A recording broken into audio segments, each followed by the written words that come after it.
Hello everybody, and you join me on what I think's the hottest day of the year to cut some Kentos. So I've traced out one of my blocks and I've marked out my registration, my 2 registration points there, and I am going to cut those little shelves to prop my printing paper on, the Kento shelves. But before I do that, I just wanted to talk you through the kit that I'm using. So I have here a Kento chisel. Now this is a Japanese chisel designed for cutting Kentos. It's a lovely piece of kit and it does the job really well. However, you can just use an ordinary chisel if that's all you've got. You'll see me use it in a second. And I've got a U-gouge to do a couple of cuts along the way, and I'll explain those when I get to them. So I've got a U-gouge there. And before we start, I also wanted to show you these. These are stick-on Kentos, and they're actually quite useful. I mean, it sounds like a complete cheat having these. You can see there are corners and there are flat ones there, line ones there, and they're actually useful for things like if you've got planks of rough wood and wood where you feel that the Kento would actually be quite an awkward thing to cut. So they've got very strong glue on them and they're pretty effective. So yeah, you can buy those in the UK. I know hand printed sell them. I don't know if you can get them from Intaglio or not, but certainly from hand printed. So Kento, stick-on Kentos. But I'm going to cut mine.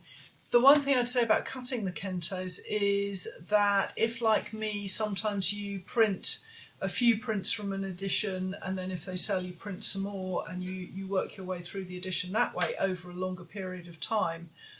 If you cut your Kentos, they're always ready, they don't change, they don't alter. If you go for stick-on Kentos, then there's a chance that one might get knocked off or something. So, you know, this is just very reliable. So I'm doing this sitting down because we're filming, and so instead of, normally I'd stand up and I'd just use my own strength to make the first cut of the Kento, but I am going to have to use a wooden mallet today because I'm sitting down to do it. So nothing wrong with using a mallet if you're not strong enough to make the initial cuts yourself, or if you're cutting into a very hard piece of wood. So my first cut is going to be on this Kento, and I'm just going to cut straight down with the chisel. And you'll see that the way that I've set this up is that there's me, there's the block that's going to print, and then there's the Kento. And that means that when I do my initial cut, I'm facing the right way because I want my Kento to be on the inside. Let me just grab myself a pencil and then I'll make a little mark. Yeah, I want my Kentos to be on this side. So remember, it's you, the block that's going to cut, and then your Kento when you come to cut it. And I'm just going to take my time and line up on that line nice and accurately.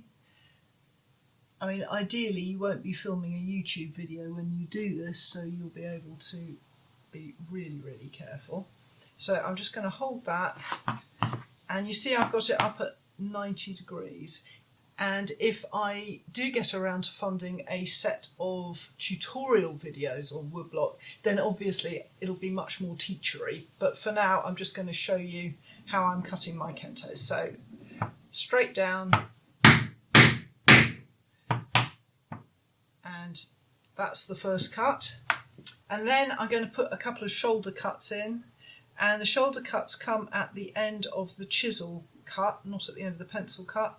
And the shoulder cuts serve a couple of different purposes, so let me do them first. So I'm just going to get in there and just make a couple of cuts, and these serve to make it easier for me to take out the piece of wood with the chisel to complete the cut.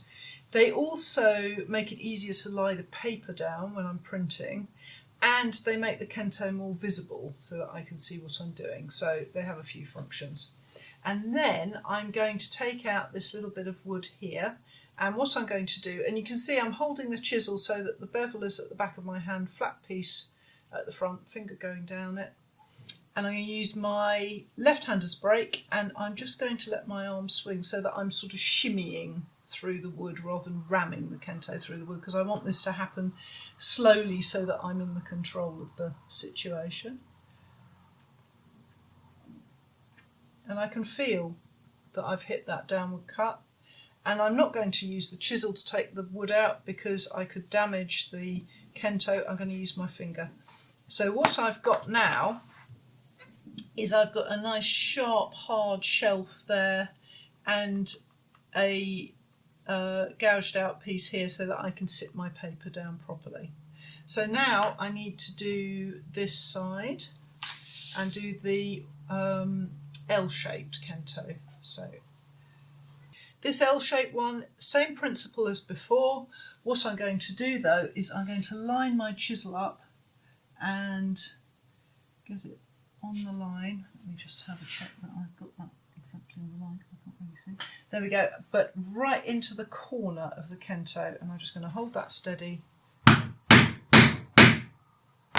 make my cut, and then I'm going to come around the corner here and hold it steady. Just check I'm in the right place. As I say, I wouldn't normally do it like this. It's for the purposes of you seeing what I'm doing rather than me seeing what I'm doing.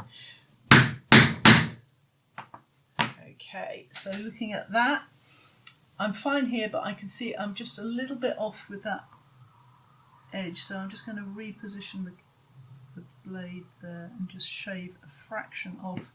These need to be accurate. If you don't get them accurate, you can adjust them and change them later, but if you can get them right the first time, then that's better. So now I've taken off that tiny little inaccuracy, and I have my first cuts there.